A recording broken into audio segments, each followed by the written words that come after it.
RLM के supremo Upendra Kushwaha की गजब की बेइज्जती एनडीए ने कर दिया। उनके बेटा को मंत्री बना दिया और जिस तरह से चर्चा थी कि आरएलएम को एक एमएलसी का सीट दिया जाएगा, जिसमें उपेंद्र कुशवाहा के बेटे को मंत्री बना दिया गया। उपेंद्र कुशवाहा ने अपने बेटा को मंत्री बना दिया। जो बिहार की राजनीति में परिवारवाद का घोर विरोधी करने वाले नीतीश कुमार और उपेंद्र कुशवाहा की सच्चाई आखिर सामने आ ही गई। नीतीश कुमार भी अपने बेटा को प्रोजेक्ट कर दिए, लेकिन वो तो भाई सुप्रीमो है जेडीयू के, उनका जो है एमएलए, उनके बहुत सारे एमएलए उनके साथ में हैं। लेकिन उपेंद्र कुशवाहा का तो गजब बेइज्जती कर दिया एनडीए में भाई। उपेंद्र कुशवाहा के बेटा को जो माने परिवारवाद के घोर विरोधी पहले हुआ करते थे, अब परिवारवाद के मोह में अब चल रहे हैं। उनकी बीवी जो है, उनकी पत्नी विधायक बनी, बेटा को जो है बिना विधायक बनाए हुए सीधे मंत्री बना दिया गया और हुआ कि भाई चोर दरवाजे से जो है इनको सदन में भेज दिया जाएगा। इसके पहले भी जो है नीतीश जब सरकार बनी थी तो उसमें भी जो है दीपक प्रकाश को मंत्री बना दिया गया था। मंत्रिमंडल भंग हुआ, सम्राट सरकार में भी जो है उनको मंत्री बना दिया गया।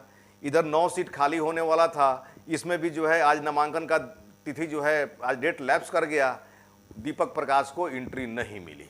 10 सीट खाली हुआ है, एक उपचुनाव का और 9 जो द्विवार्षीय जो चुनाव होता है वो 10 सीट पर जो है एनडीए ने अपना कैंडिडेट खड़ा कर दिया, जिसमें जेडीयू, बीजेपी और एलजेपीआर। लेकिन आरएलएम गायब। अब दीपक प्रकाश जो है कहाँ से मंत्री रहेंगे, कहाँ से मंत्री बनेंगे? अभी जो है गजब बेइज्जती की जो है बात हो रही है, चर्चा हो रही है कि उपेंद्र कुशवाहा को तो एनडीए में गजब भाई बेइज्जती हो गया। नमस्कार, आदाब, सत श्री अकाल, मैं हूं मनोज नारायण सिंह। बिहार में जो एमएलसी का चुनाव हो रहा है बड़ा दिलचस्प हो गया है। जो दीपक प्रकाश को मंत्री बनाया गया था ये सोच करके कि एमएलसी का चुनाव होना है, एमएलसी के चुनाव में उनको टिकट दे दिया जाएगा, उनको जो है विधान परिषद भेज दिया जाएगा। लेकिन खेला जो है उल्टा हो गया। एनडीए ने जो है आरएलएम को सीटें नहीं दिया एमएलसी का।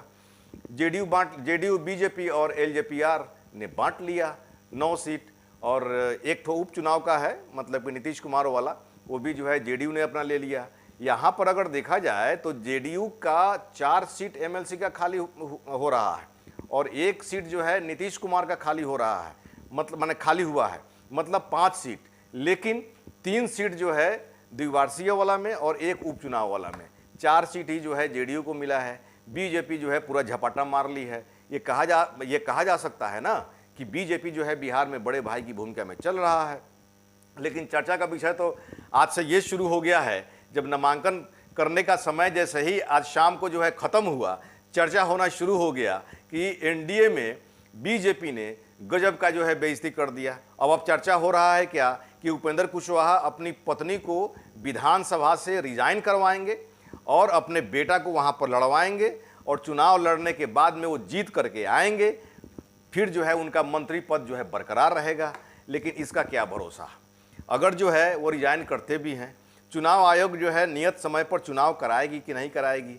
दूसरी बात ये कि उसके बाद में चुनाव जीत करके वो आएंगे कि नहीं आएंगे, चूँकि 10,000 स्कीम वाला जो है लोग समझ गया कि सच्चाई क्या है।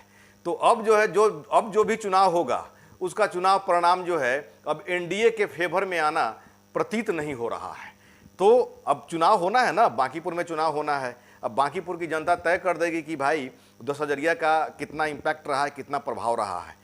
और अगर उपचुनाव कहीं होता है वैसी स्थिति में पता चल जाएगा। लेकिन मौजूदा हालात, मौजूदा जो समय चल रहा है उसके मुताबिक 10,000 का प्रभाव खत्म हो गया है और जो है विपक्षी पार्टियां जो है इसमें सनमारी कर सकती है। इसकी कोई गारंटी नहीं है कि दीपक प्रकाश चुनाव जीत ही जाएंगे, ये आने वाला समय बताएगा।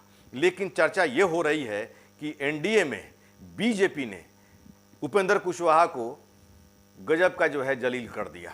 अब आगे का क्या निर्णय उपेंद्र कुशवाहा करेंगे, क्या वो मतलब कि एनडीए का साथ छोड़ देंगे, एनडीए में उथल पुथल मचाएंगे कि महागठबंधन से हाथ मिला लेंगे, आने वाले समय में पता चलेगा।